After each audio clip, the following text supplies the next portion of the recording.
नमस्कार दोस्तों, आप सबका बहुत बहुत स्वागत है प्रोग्राम रेनबो सेलेब्स में। मैं हूं आपके साथ राजश्री और आज एक चिर परिचित आवाज, बेहद ताजी अजीज आवाज, मिठास लिए मोहब्बत लिए हम आपको मिलवा रहे हैं विविध भारती के पूर्व उद्घोषक कमल शर्मा जी से।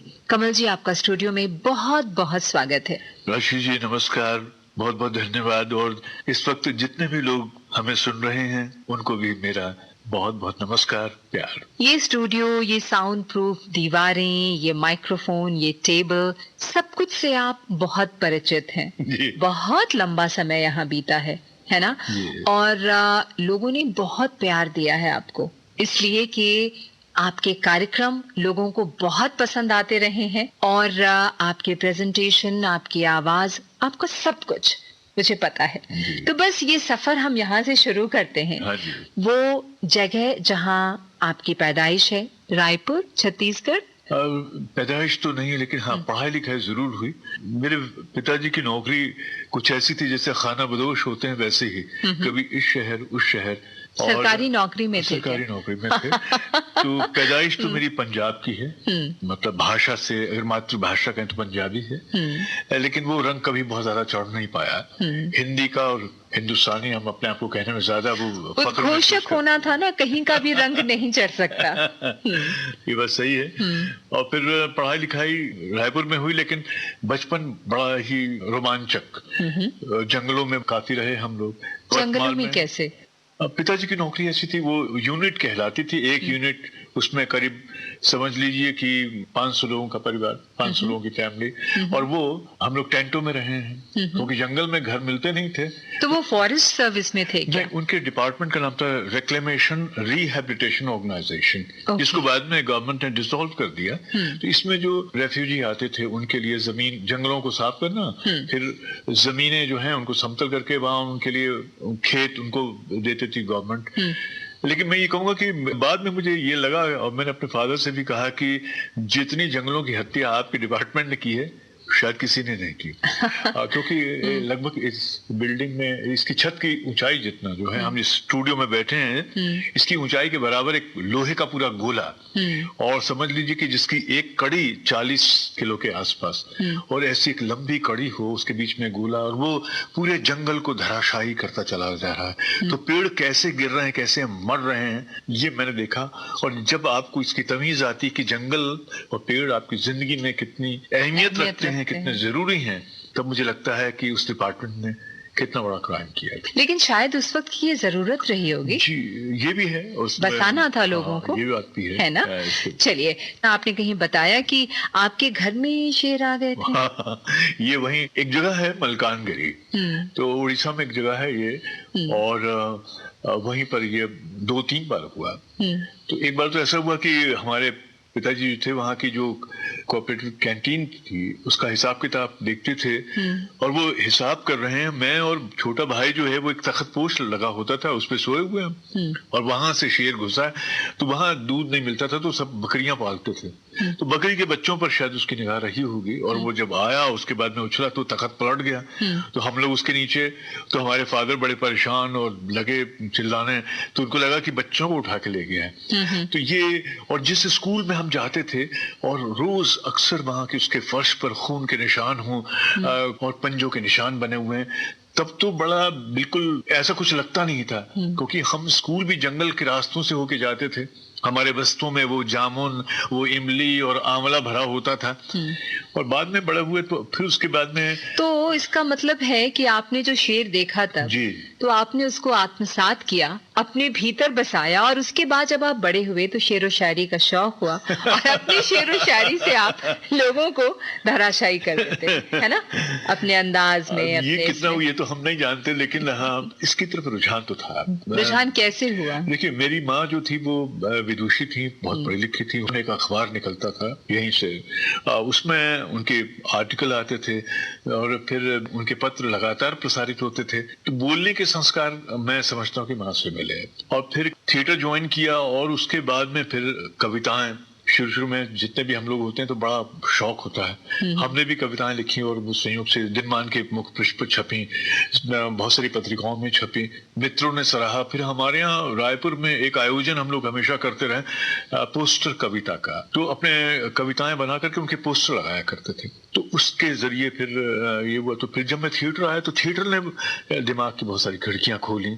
आपको बहुत सारी चीजों की जो तमीज है वो शब्दों की है, भाषा की है, कला की, अब वहां से भी आई। हमारे मित्र बहुत अच्छे थे, तो वो अब तो वैसा नहीं है। शहरों में नहीं तो ठिए हुआ करते थे, शाम को दोस्तों की महफिल, हम सब साइकिल बाज हुआ करते थे और शहरों को अपने कदमों से नापते थे। और शाम को अभी रिहर्सल खत्म हो गई, वहीं आए या वहीं चाय वगैरह पिया करते थे। अब अच्छा बेरोजगार थे आधे से ज्यादा, तो सब एक दूसरे को बड़ी हेल्प किया करते थे उसमें। और वहां पर मित्रों की बहुत व्यक्तिगत चीजें, उन पर डिस्कशन तो होता ही था। साथ में जॉपल सात्र हैं, सत्यजीत रे हैं, ऋत्विक घटक हैं, उन पर भी बात हो रही। तो वो एक तरह से हमारा ट्रेनिंग स्कूल था। बिल्कुल, आपको जिंदगी की बहुत सारी बातें वहां से सीखने को मिलती हैं और हमने भी अपने दोस्तों से बहुत कुछ सीखा। घर में जो बातें हम अपने माता पिता से नहीं कह सकते, बड़े भाइयों से नहीं कह सकते, वो दोस्तों से आप कह लेते हैं। तो वो एक तरह से वहां से बहुत बड़ा सहयोग मिला अपने दोस्तों से। ये दोस्त आपके कॉलेज के थे या स्कूल के थे? अगर मैं आपसे जानना चाहूँ कि छुट्टियां कैसी बीतती थी आपकी? कि छुट्टियों में हम, जैसे कि मैंने बताया, घर के हालात कुछ ऐसे नहीं थे कि बार बार हम लोग बाहर चले जाएं। और तो मैं ना अपने खिलौने खुद बनाया करता था। मुझे ना गत्ते के जो डिब्बे आते थे, घर में हम लोग फेंकते नहीं थे, इसके अलावा वो टिन के जो डब्बे आते थे, तो मैं कभी उससे एरोप्लेन या कभी कुछ और इस तरह के मॉडल बनाया करता था। और वो मैंने अपने स्कूल में गिफ्ट भी किए। तो एक तो ये होता था। और मुझे याद है कि हम लोग जब 9वीं में थे तो पहली बार घर में साइकिल आई और मुझे लगा कि हेलीकॉप्टर खरीद लिया हमने। अच्छा। तो क्योंकि हमेशा पैदल ही चलते थे, तो साइकिल खूब चलाई अपने शहर को। अगर आपको जानना समझना है तो, और साइकिल व्यायाम भी बहुत अच्छा है, तो हमने साइकिल खूब चलाई। घर से यूनिवर्सिटी बहुत दूर हुआ करती थी। और तो ये, और फिर हमारे कुछ ना अखबार के दोस्त थे, रेडियो के, मैं कैजुअल अनाउंसर था, वहाँ के दोस्त थे। और ये कैजुअल अनाउंसर आप रायपुर में थे? जी। यहाँ जानना बहुत जरूरी है इस वक्त कि आप अपनी माँ के लेखनी से बहुत प्रभावित थे, वो लिखती रहती थी, उनकी भाषा से प्रभावित थे। तो रेडियो से कनेक्शन कब बना, आकाशवाणी से कनेक्शन कब हुआ? वही थिएटर जब मैंने ज्वाइन किया तो हमारे एक मित्र हुआ करते थे, जयंत देशमुख, तो आजकल आर्ट डायरेक्टर हैं वो। तो मुझे याद है कि एक नाटक था, उसका नाम था जेब कतरा। तो उन दिनों महानिदेशक बने लीलाधर मंडलोई जी, बहुत बड़े कवि हैं, तो वो उन दिनों वहाँ ट्रांसमिशन एग्जीक्यूटिव हुआ करते थे और वो उस नाटक को प्रोड्यूस करने वाले थे। तो ये हमको ले गए वहां पर। अच्छा, वो क्या होता है कि आप जब उस समय रेडियो का बड़ा बोलबाला था भाई, आप आवाजें सुनते थे तो बड़ा वो फैसिनेट करती थी आपको लगता था कि भाई ये कमाल के लोग हैं, ये कैसी नौकरी है जिसमें आप गाना सुना रहे हैं, है ना। इसमें आपने कभी सोचा कि इस डब्बे के अंदर कोई आदमी बैठा होगा? हाँ, बचपन में ये बहुत होता था कि आखिर इसके अंदर में कैसे। तो अच्छा, हमारी बहनें वो हमसे बड़ी हुआ करती, तो उसमें एक बहन जो है हमारी, वो दूरदर्शन में प्रोड्यूसर थी, अब वो इस दुनिया में नहीं है। तो नया नया ट्रांजिस्टर आया था हमारे घर में, हम जैसे उसको हाथ लगाने की कोशिश करें तो ये डपट दिया करें, बोले नहीं इसको छूना नहीं, खराब हो जाएगा। उन दिनों ना लगभग हर घर में ऐसा था, कलम मत छुइए, ये मत छुओ, वो मत छुओ, खराब हो जाएगा। आजकल तो बच्चे बस पैदा होते हैं और मोबाइल हाथ में आ जाता है उनके। बहरहाल, तो उन दिनों उर्दू सर्विस, बीबीसी, सिलोन और विविध भारती, ये बाकायदा हम लोग सुनते थे, खूब सुना करते थे। तो कहीं ना कहीं मुझे लगता है कि आपके अवचेतन में वो तमाम आवाजें घर करती चली जाती हैं, वो कहीं ना कहीं आपको याद दिलाती हैं कि आपको भी शायद ऐसे ही कुछ करना है दुनिया में। तो मुझे भी वो कुछ आवाजें अच्छी लगती थी। फिर हमें लगा कि पता किया जाए, तो पता करने गए तो किसी ने कहा कि बहुत कठिन है डगरपन घटकी। उन्होंने कहा कि साहब इतना आसान भी नहीं है, लेकिन किसी और साथी ने हमारे बड़ी हौसला अफजाई की और फिर ऑडिशन हुआ, हम पास हो गए। कुछ दिल ने सुना,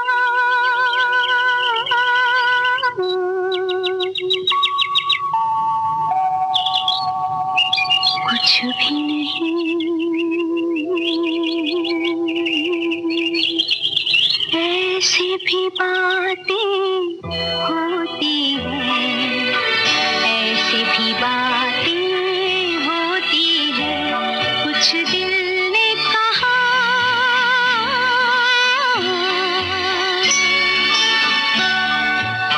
कुछ भी नहीं,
बातें। आप सुन रहे हैं प्रोग्राम रेनबो सेलेब्स और हमारे साथ हैं जानी पहचानी आवाज, आपकी अजीज आवाज कमल शर्मा जी हमारे साथ हैं। प्रोग्राम मैंने आपको बताया रेनबो सेलेब्स। तो फिर रेडियो से आप जुड़ गए। मैं एक बात कह दूं? जी जरूर। भाई मैं खुद एक सेलिब्रिटी के साथ में बैठा हूँ और आपने तो कम ऐसा नहीं है रिकॉर्ड बनाए हैं और क्या खूबसूरत पेशकश है ऐसा कुछ भी नहीं है कमल जी। ये मेरा सौभाग्य कि आज मैं आपके साथ बैठा हूँ और रेनबो के इस प्रोग्राम में हम भी आपको सुनते रहे तो इसलिए इसमें तो कंजूसी नहीं करना चाहूंगा। बिल्कुल भी नहीं, ये आपका बड़प्पन है और आप मेरी हौसला अफजाई कर रहे हैं। छाया गीत एक प्रोग्राम आता था विद भारती मुंबई से और मतलब मैं अगर अपनी बात करूं सिर्फ अपनी, तो उसको सुनते हुए बड़ी हुई हूँ और विविध भारती के बहुत सारे कार्यक्रम ऐसे होते थे। आज जब मुझे पता चला कि जी मुझे कमल शर्मा जी को इंटरव्यू करना है, मैं बहुत खुश हुई कि आज उनसे रूबरू होती हूँ और उनसे बहुत सारी बातें पूरे सफर के बारे में आपसे करूंगी। फिर आप आकाशवाणी रायपुर में उद्घोषक के पद पर कार्यरत हो गए। 1983 की बात है ये। तो फिर मुंबई कैसे जाना हुआ? मैं चूंकि प्रोग्राम करता था और वॉइसिंग भी, क्योंकि अनाउंसर हैं, कॉम्पियर हैं, तो हमारे 2-3 जो एक उसमें डायरेक्टर थे मिस्टर यशवंत तुकाराम खरात, तो वो डायरेक्टर सेल्स थे मुंबई में। वो हर बार मुझे कहें कि जैसे सुने कि आपको यहाँ से जाना चाहिए। उसके बाद में एक और हमारे स्टेशन डायरेक्टर आए जो पहले फिल्म्स डिवीजन में थे, तो उन्होंने कहा कि कमल जी आपको यहाँ से निकलना चाहिए, कुछ कोशिश करिए। अच्छा, मैं बड़ी कंफर्ट जोन में था, किंग की तरह हमारा पूरा काम था, कोई नहीं, और बहुत थिएटर करते थे, घर वहीं, और बड़ा मजा था, जिंदगी बड़ी आराम से चल रही थी। उन दिनों तो बहुत सारे लिसनर्स आकाशवाणी के गेट के बाहर भी आ जाते थे देखने के लिए, मिलने के लिए, ये मुझे पता है। मैंने तो मतलब बसें भर भर के आती थी और उनमें झगड़ा होता था, वो कागज फाड़ फाड़ के आते थे। अच्छा, हम वैसी शर्म में डूबे जाए, बड़ा खराब लगे, संकोच भी होता था कई बार, वो ऐसे घेर लिया करें। और उसके बाद में तो हमारे जो पुराने सीनियर्स थे उनको लगता भी था कि इसने कौन सी मतलब ऐसी ऐसा काम कर लिया है। हाँ। लेकिन वो आते थे, वो उससे पता चलता था कि आपके चाहने वालों की संख्या कितनी है। वो जो युवाणी ने, रेडियो ने हमें बहुत दिया है, आकाशवाणी। आपको लगता है ऐसा कि विविध भारती एक नेशनल नेटवर्क था हमारा और विविध भारती के प्रसारण बाकी स्टेशन सभी रिले करते थे? थोड़ी सी मैं उत्सुक इस बात को जानने के लिए कि हमारे और भी कई स्टेशंस पे उद्घोषक हैं, अगर आप रायपुर में ही रह जाते और मुंबई नहीं जाते तो कमल शर्मा जो आज इतना चिर परिचित नाम है आवाज की दुनिया का, अपने प्रेजेंटेशन, अपनी आवाज, अपने प्रोग्राम्स, अपने कार्यक्रमों की वजह से वो इतना बड़ा नाम हो पाता? बिल्कुल नहीं, इसमें कोई शक नहीं कि हमें जो पहचान मिली है वो आकाशवाणी से, और आकाशवाणी के सबसे लोकप्रिय चैनल मनोरंजन सेवा जो है विविध भारती, उसके जरिए न केवल लोगों तक पहुंचने का मौका मिला, बल्कि उसके जरिए कला के क्षेत्र के जो बड़े नाम हैं उनसे मिलने का मौका मिला। तो उसमें तो ये सौभाग्य जो मिला उसका श्रेय पूरी तरह से आकाशवाणी को जाता है। और राष्ट्रीय जी, ये सेवा आपको कहीं ना कहीं विशिष्ट भी बनाती है। हम भाषा के संस्कार तो यहाँ सीखते हैं और भी बहुत सारी चीजें हम सीखते हैं, लोगों से कैसे मिलना है, आपको ये व्यवहार कुशल होना सिखाता है, आपको तमाम तरह के जिंदगी के मतलब अलग अलग क्षेत्र के लोगों से आपको मिलना है, उनसे इंटरव्यू करना है। तो एक तो ये है कि इससे आपका कॉन्फिडेंस भी बढ़ता है और आप बहुत सारी चीजें सीखते हैं। तो हम लोग ने भी सीखा और डांट भी खाई, ऐसा नहीं है। अब तो बहुत सारी चीजें जो है उनमें ऐसी कोई बात नहीं है, कई बार चलता है ऐसा वाला ये भी अंदाज है, लेकिन हमारे जमाने में ये चलता नहीं था कुछ भी। बड़ी डांट खाई और उसने कमल शर्मा को गढ़ने में बहुत महत्वपूर्ण भूमिका निभाई। बिल्कुल, मैं यकीनी तौर पे इस बात को मान सकती हूँ। कभी ऐसा भी हुआ कि किसी बात से बहुत परेशान है, बहुत उलझन है, और जब माइक्रोफोन पे गए तो वो सारी बातें कहीं गुम हो गई और फिर वही चहकता हुआ सा, मुस्कुराता हुआ, मोहब्बत के साथ अपने श्रोताओं से मुखातिब हो गया कमल शर्मा? ऐसा तो बहुत बार हुआ। और राशि जी, ये आपने भी सीखा, ब्रॉडकास्टिंग में हमको ये सिखाया जाता है कि जैसे हम स्टूडियो के दरवाजे पर आते हैं, उस चौखट को जैसे ही लांघते हैं तो अपनी सारी परेशानियां, अपनी निजी जितनी भी चिंताएं हैं, उनको दरवाजे के पहले ही हमको छोड़ना पड़ता है, और उससे हमारे श्रोता को क्या लेना देना। उसको तो आपकी मुस्कुराहट से, आपकी आवाज से लेना देना है, और आपकी एक मुस्कुराहट से, आपके कुछ शब्दों से उसका जीवन बदल जाता है, उसको नई ऊर्जा मिलती है। तो यही हम लोगों ने भी सीखा। भाई है तो इंसान भी, कलाकार हैं तो बहुत सेंसिटिव भी हैं, बहुत सारी चीजें छू जाती हैं। कई बार बड़ा मूड आपका खराब होता है, लेकिन आपको ठीक अचानक कोई कहता है कि चलिए आपको इंटरव्यू करना है, तब वही आपकी चुनौती है। और अगर आपने उस चुनौती को पार कर लिया है, उसमें कामयाब हो गए हैं, तो आपकी नौकरी भी सार्थक है, आपका काम भी सार्थक है, आपकी मेहनत भी सार्थक है। बिल्कुल सही कहा आपने। हम यहाँ पर फिर एक आपकी पसंद का गाना सुनते हैं और आगे बढ़ेंगे। देखिए, मुझे फिल्म अनाड़ी का एक गाना बहुत पसंद है, और शंकर जयकिशन का संगीत है, उनका भी मैं बहुत बड़ा दीवाना हूं, क्योंकि अगर ऑर्केस्ट्रेशन की बात करें फिल्म म्यूजिक की, तो शंकर जयकिशन का जवाब नहीं। और मुकेश जी की आवाज से इस गाने में एक दर्शन भी है जीवन का। किसी की मुस्कुराहटों पर हो निसार, किसी का दर्द मिल सके तो ले उधार, के जीना इसी का नाम है। किसी की मुस्कुराहटों पे हो निसार, किसी का दर्द मिल सके तो ले उधार, किसी के वास्ते हो तेरे दिल में प्यार, जीना इसी का नाम है। किसी की मुस्कुराहटों पे हो निसार, किसी का दर्द मिल सके तो ले उधार, किसी के वास्ते हो तेरे दिल में प्यार, जीना इसी का नाम है।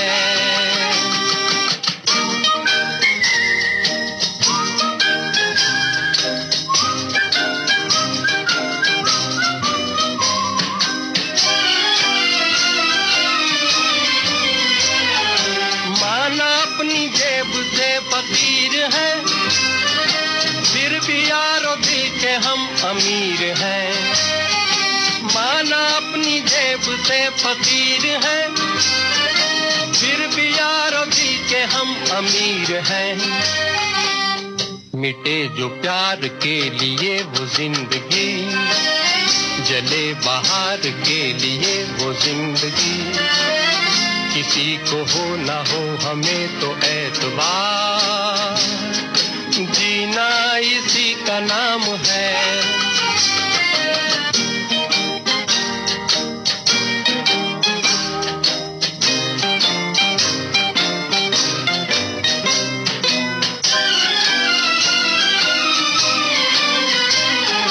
रिश्ता दिल से दिल के एतबार का, जिंदा है हम ही से नाम प्यार का। रिश्ता दिल से दिल के एतबार का, जिंदा है हम ही से नाम प्यार का। के मर के भी किसी को याद आएंगे, किसी के आंसुओं में मुस्कुराएंगे, कहेगा फूल हर कली से बार बार, जीना इसी का नाम है। किसी की मुस्कुराहटों पे हो निसार, किसी का दर्द मिल सके तो ले उधार, किसी के वास्ते हो तेरे दिल में प्यार, जीना इसी का नाम है।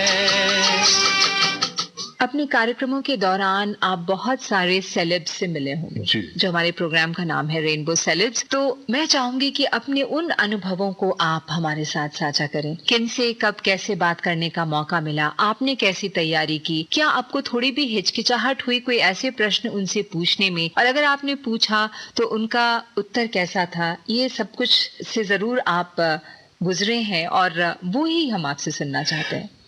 देखिए, सबसे बड़ी बात तो है कि मुंबई आकर के लता जी से मिलना, उनके चरणों में बैठना, ये एक तो मेरा बहुत बड़ा अचीवमेंट उपलब्धि थी जी। उपलब्धि है।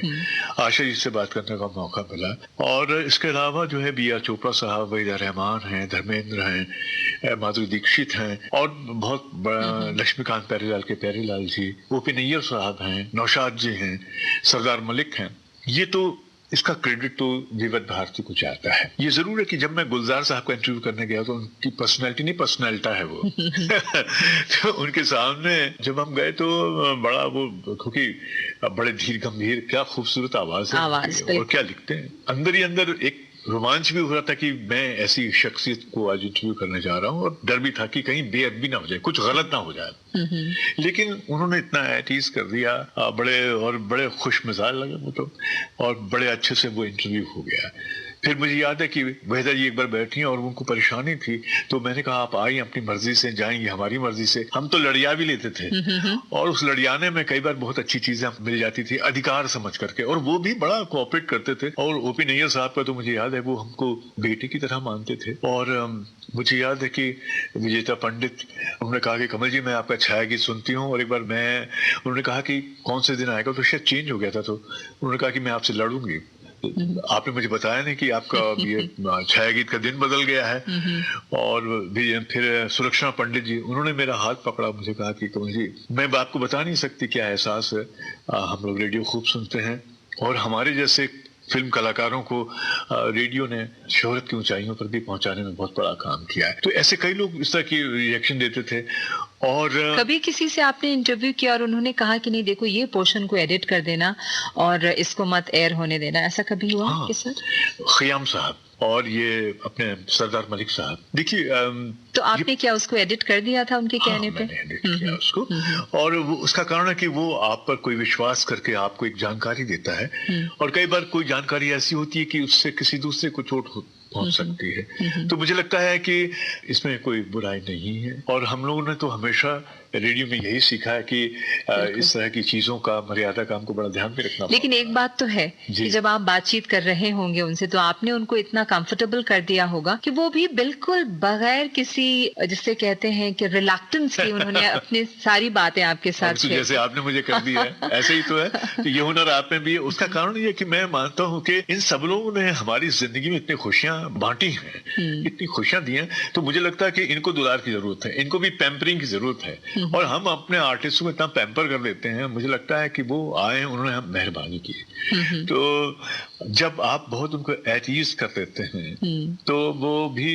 आपके साथ खुलते हैं, और फिर वो बातें आपको कई बार खुल के आती हैं आपके सामने जिसकी आपने कल्पना नहीं की होती है। तो बड़ा दिलचस्प इंटरव्यू हो जाता है वो, और हमने भी यही सीखा और इसी तरह से इंटरव्यू किया। मैं इंटरव्यू से ज्यादा बातचीत में बिलीव करता हूँ राशि जी, क्योंकि बातचीत थोड़ी सी इनफॉर्मल सी होती है। इंटरव्यू में ये होता है कि सामने वाला जवाब दे रहा, आपकी निगाह अपने अगले सवाल पर है, उसकी चिंता पड़ी हुई है। तो कई बार ये होता है कि अपने अगले सवाल के चक्कर में हम वो क्या बोल रहा है उसको सुन नहीं पाते हैं, ये भी होता है। तो मैं अक्सर ये जो वो बात कर रहे हैं और उनकी बात से ही अगला सवाल हमको मिल जाता था, तो ये सिलसिला इस तरह से बहुत अच्छा हो जाता था। कोई ऐसी याद जिससे मैं बिल्कुल कहूँ कि आपके पूरे रेडियो के दौरान, नौकरी के दौरान आप इतने सारे लोगों से मिले, तो कुछ जरूर ऐसा वाकया हुआ होगा, कुछ ऐसी बात हुई होगी, कोई ऐसी घटना हुई होगी जिसे आप कभी जब बैठते हैं दोस्तों के बीच या ऐसे, तो उसे याद करते हैं और सोचते होंगे कि भाई ऐसा भी हुआ, यू नो? राशि जी, सबके साथ होता है, आपके साथ में भी ऐसे अनुभव हुए होंगे। विविध भारती में जब मैं काम कर रहा था तो एक प्रोग्राम हम लोग करते हैं, उसका नाम है त्रिवेणी। तो वो बड़ा सुबह कार्यक्रम प्रसारित होता था और उसमें बड़े हम पॉजिटिव किस्म की बातें करते हैं ताकि लोगों की शुरुआत एक पॉजिटिव नोट से हो, सकारात्मक सोच के साथ में हो। तो उस दिन मेरा एक प्रोग्राम जो था वो जिंदगी के संघर्ष पर गया था। कुछ मतलब साल के बाद में किसी महिला ने फोन किया, हमारे दोस्त हैं अशोक सोनावर ने, वो प्रोग्राम की रिकॉर्डिंग कर रहे थे। तो ये जो महिला है इन्होंने फोन किया कि मैं कमल जी से बात करनी चाहती हूँ। तो उन्होंने कहा कि वो बिजी हैं, नहीं बोले आज तो मुझे बात करनी ही है। खैर साहब मैं गया स्टूडियो में, उन्होंने कहा कि कमल जी मैं अगर आज जिंदा हूँ तो आपके प्रोग्राम की वजह से। मैं सुसाइड करना चाह रही थी, उस समय आपका प्रोग्राम आ रहा था त्रिवेणी। आज मेरे 2 बेटे हैं, जवान हो चुके हैं, और उस प्रोग्राम ने मुझे बचाया, जिंदगी से लड़ना सिखाया। एक तो ये बात है। फिर मुझे याद है कि जब हम लोग हेलो फरमाइश प्रोग्राम करते थे तो आपको मालूम है उन दिनों तो इनकमिंग के भी बड़े पैसे लगते थे। तो एक लेडी हैं, वो हांगकांग में रहती थी, डॉली बाजवानी। उनकी सहेली थी बांद्रा में, वो उसको कैसेट पे रिकॉर्ड करती थी। वो टेप कुरियर से हांगकांग जाता था और वहां से वो उस टेप को, कैसेट को, मेरा प्रोग्राम रिकॉर्ड करके लंदन में, उनकी सहेली थी जिसको कैंसर हो गया था, तो वो उस प्रोग्राम को सुनने के लिए तो इतना जद्दोजहद ये लोग करते थे, उसके लिए स्पेशली ये कैसेट भेजते थे। तो एक बड़ा दिलचस्प वाकया आपको याद होगा कि उन दिनों बड़ी महंगी कॉल हुआ करती थी, इनकमिंग भी आती थी ना। तो अच्छा, हम जैसे बोले कि हेलो फरमाइश, तो उसके बाद वहां से आए कि साहब ये गाना सुनना है, वो गाना सुनना है, ऐसा है। तो हम थोड़ा सोचते थे कि ये बातचीत हो जाए तो प्रोग्राम में रंग आए, थोड़ी सी फिरकी भी लिया करते थे। तो मुझे याद है कि वो बरेली से किसी ने फोन किया और ऐसे गर्मियों के दिन थे, जून का महीना था, और उन दिनों लोग पीसीओ से फोन करते थे और उनकी निगाह जो है वो मीटर में होती थी, किस रफ्तार से चल रहा है, कितने पैसे हो गए। तो वो क्या है, जितना ब्रीफ हो सके उतने में निपटाने की कोशिश करते थे। तो मैंने कहा हेलो फरमाइश, तो उन्होंने कहा कि बशीर खां बोल ले आओ। तो वो पूरी यूपी की उस खास अंदाज में। तो मैंने कहा और बशीर खां साहब क्या हाल चाल है, और ये सब। अरे आप तो बस गाना सुनवा दीजिए कमल जी, बस सामने तो फोन किया। मैंने कहा नहीं तो भी तो हालचाल तो बताइए। हालचाल, ऊपर सूरज तप रही है, नीचे मीटर चल लिया। तो ये हिंदुस्तान के कोने कोने से अलग अलग फेवर के आपको उस तरह की कॉल्स आती थी, उसका एक अलग मजा था। लेकिन चूंकि आपका भी फौज के साथ एक रिश्ता है, राष्ट्र जी, मैंने जब एक प्रोग्राम हेलो कारगिल किया तब मुझे लगा कि मेरी नौकरी सफल हुई, मेरी नौकरी सार्थक हुई। आज भी मैं जब बोलता हूं तो उसको याद करता हूं, मेरा गला भर आता है। मुझे कैप्टन बत्रा से बात करने का मौका मिला, कैप्टन कालिया से मेरे को बात करने का मौका मिला था। उस समय पूरे देश के कोने कोने से लोग, फौजियों के यहाँ से टेलीफोन कॉल्स आती थी, उनके ऑफिसर्स, जाने कौन कौन। और मुझे याद है कि जयपुर से एक कॉल आई और मैं बात कर रहा हूं तो कोई छोड़ ही नहीं रहा। वो सैनिक बोल रहे हैं कि मैंने कहा आप बताइए। बोले सर जी बस मेरे तो हाथ कट गया है, हाथ में गोली लगी थी। उसने फिर फोन रखा तो फिर दूसरे ने फोन ले लिया, फिर तीसरे ने ले लिया। और मैंने कहा कि अब क्या करेंगे, तो उन्होंने कहा कि कमल जी आपसे बात हो गई, हम फिर से लड़ने चले जाएंगे। तो आपको लगता है कि दुनिया में एसी रूम में बैठ करके किसी को प्रवचन देना देशभक्ति का बहुत आसान है, और हम तो बड़ी आराम की नौकरी कर रहे थे, माइक्रोफोन के सामने खड़े होकर के उन लोगों को हम क्या देशभक्ति सिखाएंगे जो अपनी जान कुर्बान कर रहे हैं। उस दिन मुझे लगा कि राशि जी मेरी नौकरी सार्थक हो गई। जैसा अभी हमने अपने इस प्रोग्राम में कहा था कि हम सब बड़े हुए हैं इन लोगों को सुनते हुए, और बहुत सारे प्रोग्राम होते थे कमल जी उस समय जिसमें नाम नहीं लिया जाता था, छाया गीत। ये प्रोग्राम्स रात में आते थे, सारे काम से आप फुर्सत होके रात में जब सोने जा रहे हैं, और उस वक्त वो प्रोग्राम के जो फ्लेवर्स होते थे ना, रात के वक्त पूरा शांत सन्नाटा है और आप उन आवाजों को सुन रहे हो। वो बातें ऐसी होती थी कि जिसे कहे इंसान की सब कुछ भुला दे, एकदम जिसे सुकून मिल जाए। आवाजें वैसी, प्रोग्राम्स वैसे, कितनी मेहनत करनी पड़ती होगी ना। हम तो मुंबई में प्रोग्राम करते थे, लेकिन बचपन जो है वो छतों पे बीता है।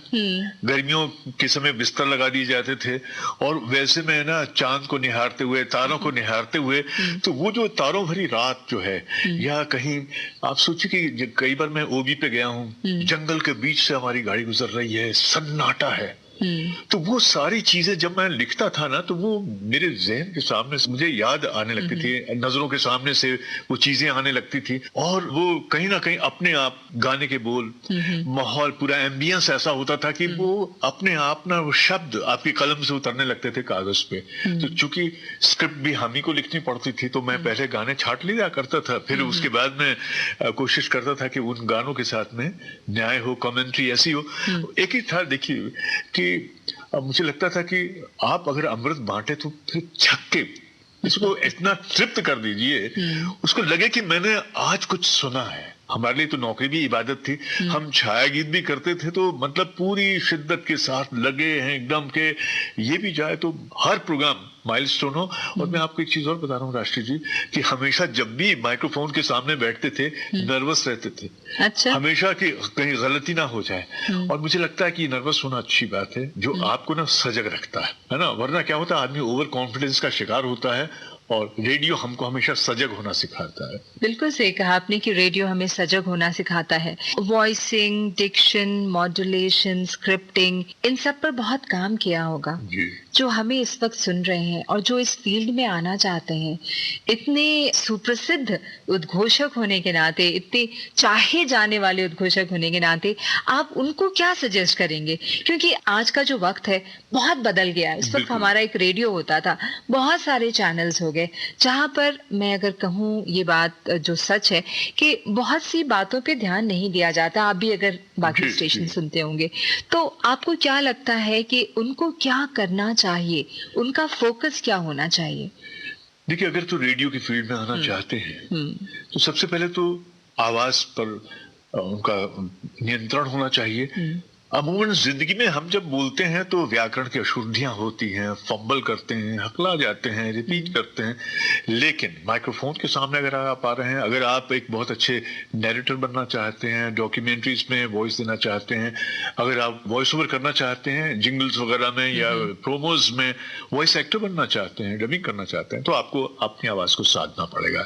तो उसमें बहुत सारी चीजें देखी जाती हैं राष्ट्रीय जी, कि प्रोजेक्शन कैसा है, थ्रो कैसा है, प्रोनाउंसिएशन कैसा है, और इसके अलावा एनर्जी का लेवल क्या है। फिर देखिए, मैं एक चीज हमेशा लोगों को ये बोलता हूं कि अब तो सब कुछ सिनेमा डिजिटल हो गया है।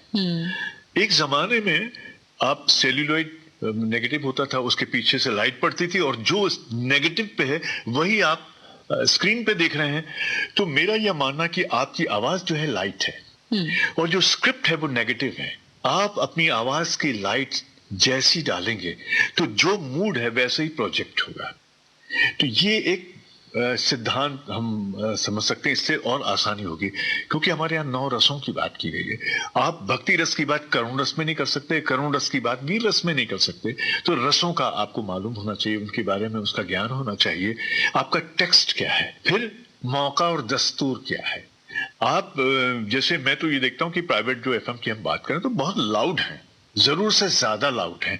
कई बार वो हंसी जो है, वो एक्साइटमेंट आपको बहुत बनावटी लगती है, ऐसा होता नहीं है। तो मेरा ये मानना है कि हमारे यहाँ जो चलन है वो ज्यादा मर्यादित है, सहज है, वो स्वीकार्य लगता है। ऐसा लगता है कि हाँ, ये आदमी अपनी जाती जिंदगी में भी ऐसी बोलता हुआ, ऐसी बिहेव करता है, हम बना करके नहीं बोलते। तो मुझे लगता है कि एक तो ये, फिर कई बार ये होता है कि जैसी बाजार की जरूरत है, डिमांड है, आपको थोड़ा सा उसके हिसाब से बदलना पड़ता है। तो अपने आप को फ्लेक्सिबल रखिए, साधिए। आजकल आपके पास में स्मार्टफोन्स आ गए हैं, अपनी आवाज रिकॉर्ड करिए, फिर इरेज करिए, फिर रिकॉर्ड करिए, और अपनी आवाज के प्रति थोड़े से निर्मम रहिए। क्योंकि जिस दिन हमको अपनी आवाज से मोह हो जाता है तो उसके बाद में हमको लगता है कि दुनिया की सबसे खूबसूरत आवाज हमारी ही है। तो आप खुद अपने समीक्षक, क्रिटिक खुद हो सकते हैं, और उसको पूरी निर्ममता से अपने आप को जांचिए, परखिए। और ये फिर तो कहते हैं कि sky is the limit. Sky is the limit. यहाँ पर हम लिमिटेड होते हैं और सुन लेते हैं जल्दी से आपके पसंद का एक प्यारा सा गाना। जैसे हेमंत की मैंने बात, उनके संगीत में एक अलग तरह की कशिश है। सलील्लाह ने उनके बारे में कहा भी था कि हमने ईश्वर को नहीं देखा, लेकिन अगर ईश्वर की आवाज को सुना जाए तो शायद वो हेमंत जैसी होगी। उनका ऐसा, उसमें जो गांभीर्य है, ऐसी गुरु गहनता जिसको बोलते हैं।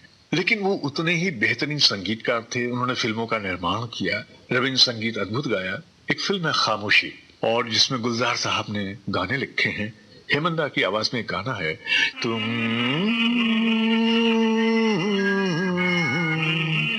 पुकार लो, तुम्हारा इंतजार है, तुम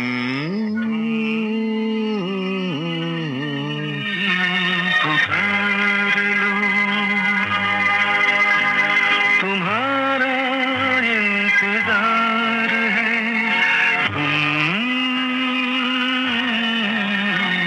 पुकार लो।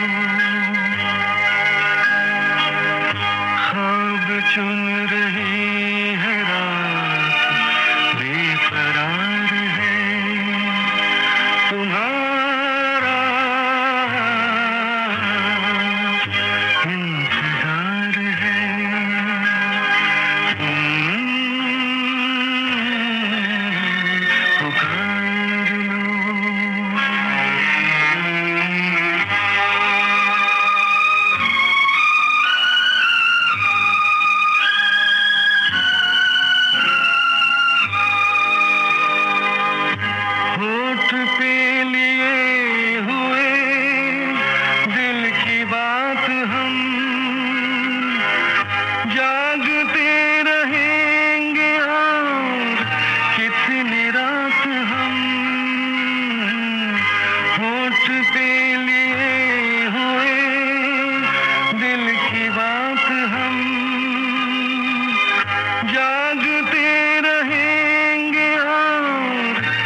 दोस्तों, आप सुन रहे हैं प्रोग्राम रेनबो सेलेब्स और आज हमारे रेनबो सेलेब हैं कमल शर्मा, जाने माने उद्घोषक। कमल जी, क्या सोच रहे हैं आप? मैं वही सोचूं कि वक्त का पता ही नहीं चला जब आपके साथ कोई बहुत अच्छा बात करने वाला हो और आपको सुनने वाले अच्छे हो, बहुत अच्छा प्रोग्राम हो। रेडियो में ऐसी कई बार ऐसे अनुभव हुए हैं कि बहुत अच्छा प्रोग्राम जो है आप उसमें खो जाते हैं और ऐसी बहुत अच्छी स्क्रिप्ट आपको लिखने को मिल जाए तो आप उसके शब्दों में खो जाते हैं। फिलहाल हमारे श्रोता आपकी बातों में खोए हुए हैं और हम चाहते हैं कि हम अपनी बात आगे बढ़ाएं। आपने हेमंत कुमार का जिक्र किया, आप बता रहे थे जब हम यहाँ स्टूडियो में आ रहे थे किसी लिरिसिस्ट के बारे में कि आप लोग बाहर जा रहे थे और वहां पे वो समंदर था और उस वक्त उन्होंने वो गाना लिखा, खोया खोया चांद खुला आसमान। ठीक कहा। मैं हम लोग जब कॉरिडोर में थे तब इसका जिक्र चला था। मैं जिक्र कर रहा था राष्ट्रीय जी, गीतकार शैलेंद्र जी का। शैलेंद्र जी ने अपने गीतों के माध्यम से बहुत अमृत बांटा है और उनके गाने किसी बहुत दुखी हृदय को सांत्वना से भर देते हैं, है ना, और कभी खुशी से भर देते हैं। हर मूड के गाने लिखे। मुझे उनके सुपुत्र जो हैं जिन्हें शंकर शैलेंद्र जी से बात करने का मौका मिला और हमारा कार्यक्रम होता है संगीत सरिता, उसमें आशा जी आई थी और गुलजार साहब आए थे और राहुल देव बर्मन आए थे। अब ये तो आपस में एक दूसरे को वो जानता है पंचम, ऐसा हुआ। और गुलजार तुम्हें मालूम है, ये तो ऐसे बात कर रहे हैं, अब चूंकि दोस्त थे तो हम तो ऐसी हिम्मत कर नहीं सकते, बड़ी बेअदबी हो जाएगी। उन्होंने भी मतलब पंचम जी ने उस प्रोग्राम में इस गाने का जिक्र किया था और इसी गाने का जिक्र चूंकि शैलेंद्र जी के बेटे ने किया तो मैं ये अनुभव जरूर बांटना चाहूंगा। और वो इसलिए कि क्या कमाल लोग थे लिखने वाले, जैसे गाने वाले, जैसे लिखने वाले वैसे संगीतकार थे। क्या हुआ कि सजीत ने बर्मन साहब ने अपने बेटे पंचम से कहा, राहुल देव बर्मन साहब से, कि पंचम जाओ वो गाना लेकर के आओ शैलेंद्र जी से। तो इनको गाना लेना था और ये गए तो पता चला कि शंकर जयकिशन के यहाँ वो बैठे हुए हैं। आजकल के जो संगीतकार हैं दूसरे को अलाउ ना करें अपनी सिटिंग रूम में, लेकिन उन्होंने कहा कि आप पंचम बैठ, हमने ये ट्यून बनाई है, वो ट्यून बनाई, सुन। और उसके बाद में तो कहते जब मीटिंग रात को 10 बजे खत्म हुई तो उसके बाद शैलेंद्र जी ने कहा कि चलो मेरे साथ। तो कहते मुझे जुहू ले गए, जुहू बीच पर। उन्होंने कहा कि अब तुम ऐसा करो, रिदम बजाओ। तो उन्होंने माचिस पे रिदम बजाई। तो ये बड़े गौर से, पूरे चांद की रात थी और पूरे गौर से चांद को देखते रहे। उसके बाद में उसके पास कागज नहीं था तो उन्होंने पन्नी निकाली और उसमें मुखड़ा लिखा। वो मुखड़ा था, खोया खोया चांद खुला आसमान, आंखों में सारी रात जाएगी, तुमको भी कैसे नींद आएगी। मैं ये कह रहा हूँ कि इन गानों ने हमारी बड़ी नींद खराब की है, बड़ी नींद चुराई है ना। लेकिन इन गानों ने हमारी नींदों को दुलारा भी है, हमारे सपनों में रंग भरे हैं। इन गानों ने हमें मोहब्बत करनी सिखाई, इन गानों ने हमें जीने का अंदाज सिखाया। और ये कितने बड़े कवि थे, साधारण शब्दों में असाधारण बात कहने वाले। तो मैं तो इनका बहुत बड़ा फैन हूँ। इन्हीं का लिखा एक गाना है, शंकर जयकिशन का संगीत है, फिल्म आशिक का गाना है शायद। गाने के बोल हैं, तुम जो हमारे मीत न होते, गीत ये मेरे गीत न होते। तो जैसे एक गीतकार अपने सुनने वालों से कह रहा है, एक संगीतकार अपने सुनने वालों से कह रहा है, और एक गायक कि अगर आप मेरे साथ नहीं होते तो ये गीत हमारे गीत नहीं होते। और ऐसे ही हम अनाउंसर के लिए भी तो यही बात है, हम अनाउंसर के साथ भी यही बात है। लेकिन आपको आपके जीवन में आपका मीत कब मिला? आपको कब लगा कि इन गीतों ने आपकी नींदें चुरा ली हैं? आपने कहा ये गीत हमें मोहब्बत करना सिखाते हैं, ये गीत हमारी आंखों की नींद उड़ा देते हैं, है ना? हाँ, तो ये बात तो है कि नींद उड़ाने वाली ही बात थी। आपको पहली जब किसी से मोहब्बत हो जाए, ये हमारी भाई शादी जो थी लव कम अरेंज मैरिज थी जी। और आपकी भाभी कहूँ, वो भी वहीं पटना के हैं। ये रेडियो में हमारे साथ में कॉम्पेयर हुआ करती थी। अब वो कब वो कहानी शुरू हो गई पता नहीं है, लेकिन बस शुरू हो गई और वो मुकम्मल भी हो गई। ऐसा है। बहुत सुंदर, यानी कि आपके सुरों में सुर मिलाया होगा। हाँ, मिले सुर मेरा। चलिए, तो ये बहुत अच्छी है। और भाई मैंने जो ये रास्ता तय किया उसमें हमारी संगिनी का बहुत आता है। एक तो संगिनी नौकरी रही, कविता भी संगिनी रही, और एक तो वो संगिनी है। तो यहाँ पर एक गीत हम उनके लिए चाहते हैं कि आप पसंद करें और सुनवाएं। कौन सा गीत उनके लिए? भाई, तुम्हें पाके हमने जहाँ पा लिया है, इससे बेहतर गाना क्या होगा उनके क्या लिए। बात है, सुनते हैं जी। तुम्हें पाके हूँ जहाँ पा लिया है, तुम्हें पाके हूँ जहाँ पा लिया है, ज़मीं तो ज़मीं, आसमां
प्यार में ढल गए हैं, ज़माने के गम प्यार में ढल गए हैं। उम्मीदों के लाखों दिए जल गए हैं, उम्मीदों के लाखों दिए जल गए हैं, कि जब से तुम्हें मेहरबान पा लिया है, तुम्हें पाके हमने जहाँ पा लिया है, तुम्हें पाके हम। बहुत ही खूबसूरत गीत और मुझे यकीन है कि उन्हें बहुत पसंद भी आया होगा। तो आपने कई बार हमारी बातचीत के दरमियान ये बात हुई कि आप लिखते रहे हैं जी। तो बस अपनी कुछ कविताएं हमें सुनाए। यही सबसे मुश्किल परीक्षा है। क्या? तो क्या है ना, वो हम लोग अपने कॉलेज के दिनों में एक जुमला बड़ा मशहूर हुआ करता था, केमिस्ट्री हिस्ट्री दोनों बेवफा, रात को पढ़ो दिन को सफा। अब तो ऐसा कि हमारी यादों से ये कविताएं भी, भाई लिखते जरूर हैं लेकिन बहुत सारी चीजें याद नहीं रहती हैं। तो अब एक कविता मुझे याद है, मैंने बहुत पहले लिखी थी, पूरी तो नहीं है सुना सकता, जितना लेकिन याद है उतना सुना दीजिए। जब जब उनके मन में सैरों के विचार फूटते, जंगल चौकन्ने होने लगते, जंगल की फुसफुसाहट से चौकन्नी होने लगती जुगनू बस्तियां। जंगल पहुंचते ही उन्होंने अपने चेहरे उतारे, उन्होंने अपनी भाषा उतारी और जंगल वालों को जंगली कहते हुए अंधेरे में गुम हो गए। बहुत सारी कविताएं तो लिखी हैं, कुछ जैसे वहां पे एक कविता, माँ से मेरा बहुत चूंकि अटैचमेंट था तो मैंने के लिखा कि जब जब माँ लौटती है सन 50 में, माँ की आंखें मॉनसून हो जाती हैं। उसमें यह था कि गेहूं बीनते हुए उछलते हैं किस्से सूपे पर, जब सर्दियों को लपेटने के लिए माँ बुनती है झबरेली बाहें, सलाइयों पर फिसल रहे होते हैं किस्से, और किस्सा कहते कहते एक दिन माँ भी हो जाएगी किस्सा। कई बार हमारी बातचीत में आप भावुक हुए, इससे इस बात का अंदाजा तो हो ही गया हमें कमल जी कि आपके कार्यक्रम और कैसे होते होंगे, और मतलब लोगों के दिलों में आप आवाज बन के धड़कते रहे होंगे। यूं ही कोई नहीं जगह बना लेता किसी के दिल में। रशीद जी चूंकि फौजियों के लिए ना, वो मेरे लिए असली हीरो है। तो मैं एक प्रोग्राम करता था, उसका नाम था जयमाला संदेश। कारगिल की जब लड़ाई बंद हो गई तो क्या किया जाए, तो उन्होंने कहा कि कमल जी कोई और प्रोग्राम आपको समझ में आता है, क्योंकि बहुत पॉपुलर प्रोग्राम है और फौजियों के बीच में है। तो मैंने कहा कि आप चूंकि कॉल्स आना बंद हो गई हैं तो हम उनकी चिट्ठियों पर बेस करते हैं, लेकिन चिट्ठियों के लिए जयमाला कार्यक्रम था ही, हम जयमाला संदेश कर रहे हैं तो इसमें उनके घर वाले हमें चिट्ठियां लिखेंगे। संडे को मैं वो प्रोग्राम करता था और राष्ट्रीय जी चूंकि बहुत सेंसिटिव हैं, अब संवेदनशील ज्यादा ही है कुछ, तो हर बार वो गला रुंध जाया करे और मुझे बार बार फेडर ऑफ करना पड़ता था। आप सोचिए ना कि एक छोटी बच्ची लिख रही है अपने कि पापा मुझे साइकिल नहीं चाहिए, पापा मुझे ये चीज नहीं चाहिए, बस आप आ जाना। वो जो जिन लोगों को पता है कि घर क्या होता है, जिनको ये पता है कि रिश्ते क्या होते हैं, और वो लोग जो हमेशा अपने परिवार के साथ रहते हैं, वो तो बहुत ही सौभाग्यशाली हैं कि वो लोग जो अपने परिवारों से, अपने बच्चों से दूर रहते हैं, अकेले खड़े हैं, संग लेकर के, बंदूक लेकर के खड़े हैं और सामने सिर्फ विराट सन्नाटा है, शून्यता है, कुछ नहीं है और सिर्फ कर्तव्य है, वहां कोई बात करने वाला नहीं है। और ऐसे में आप जब ऐसे लोगों के लिए कभी आपको मिलता है ना कार्यक्रम करने का मौका, तो मेरे लिए तो जीवन का सबसे बड़ा इनाम, सारी जो आप अलंकरण कह लीजिए, सारे जो महत्वपूर्ण इनाम है, उनसे बड़ा इनाम ही नहीं है, उस तृप्ति से बड़ा इनाम। तो मैं जितनी बार वो प्रोग्राम करता था ना, हर बार यही होता था कि वो निकलते समय मेरी आंखें भीगी होती थी, गला रुंधा होता था। हालांकि वो एक प्रोफेशनल के हिसाब से बड़ा गलत है, ऐसा नहीं होना चाहिए, हमको अपने इमोशंस पे कंट्रोल करना आना चाहिए। आप जिन लोगों से बात कर पाए हैं कारगिल के दौरान या इस तरह के प्रोग्राम्स में, वहाँ तो भावुकता बहुत जरूरी है। बिल्कुल आपने सही कहा राजश्री जी। मेरा तो ये मानना है कि आप एक पेड़ से भी बात कर सकते हैं, एक गिलहरी से, एक तितली से। और रोमांस करना तो आदमी पहले अपने आप से रोमांस करना सीखे, फिर मौसम से करना सीखेगा।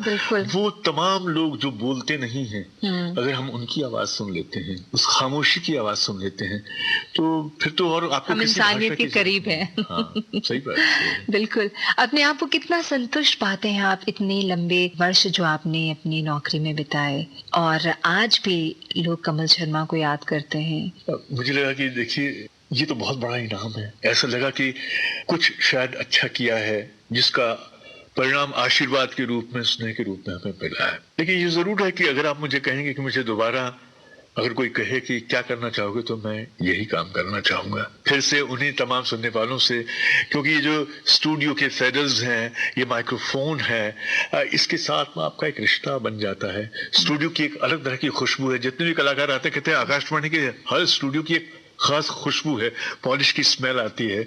वो जो है ये स्टूडियो, हम और भी फिल्मों के स्टूडियो में गए हैं तमाम तरह के, हमारे आकाशवाणी के स्टूडियोज की बात ही अलग है। तो जब आप उन गलियारों से गुजरते हैं तो उन गलियारों में आपको कभी कभी यादों की पच्चाप भी सुनाई देगी, जाने वहां से कितनी हस्तियां गुजरी हैं, उनके कदम वहां पड़े हैं। तो आप जब इन गलियारों से गुजरते हैं तो इतिहास से होके गुजरते हैं। और मैंने इस स्टूडियो के इस हैंडल को हाथ लगाया तो जाने इसको कितने लोगों ने पकड़ा होगा। मैंने इस बहाने इतिहास को छू लिया है। क्या बात है, क्या बात है। ये सारी बातें आपकी रचनाओं में, जो भी आपने कुछ पंक्तियां सुनाई, आपकी बातों में वो सब कुछ झलकता है कमल जी।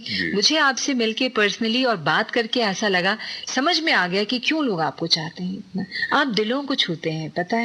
आप उनके, मुझे लगता है कि कोई बहुत परेशान रहा होगा, आपने एक घटना भी हमारे साथ शेयर की कि उस महिला ने आपके प्रोग्राम को सुना, जो मोटिवेशनल प्रोग्राम था, जहां आप जीने के लिए, एक अच्छी जिंदगी के लिए और संघर्षों को आत्मसात करने के लिए, आगे बढ़ने के लिए प्रेरणा देते हैं। इसलिए आपको बहुत ज्यादा चाहा लोगों ने। और ऑफ कोर्स ये बहुत बड़ी बात है। मुझे लगता है एक उद्घोषक के लिए इससे ज्यादा उपलब्धि क्या हो सकती है। बहुत अच्छा लगा आपसे बात करके। काश हम और बात कर पाते, लेकिन घड़ी की सुइयां कह रही हैं कि अब और आगे हम अपनी बात नहीं बढ़ा सकते। थैंक यू, बहुत बहुत शुक्रिया कमल और जी। राष्ट्रीय जी, आपको भी बहुत शुक्रिया। आकाशवाणी के दिल्ली केंद्र को मेरा बहुत धन्यवाद। और वो तमाम श्रोता जो इस वक्त मेरी आवाज सुन रहे हैं, जिन्होंने ये प्रोग्राम सुना, उनका भी मैं तहे दिल से शुक्रिया अदा करता हूँ। और दोस्तों, अब राजश्री त्रिवेदी को दीजिए इजाजत। नमस्कार।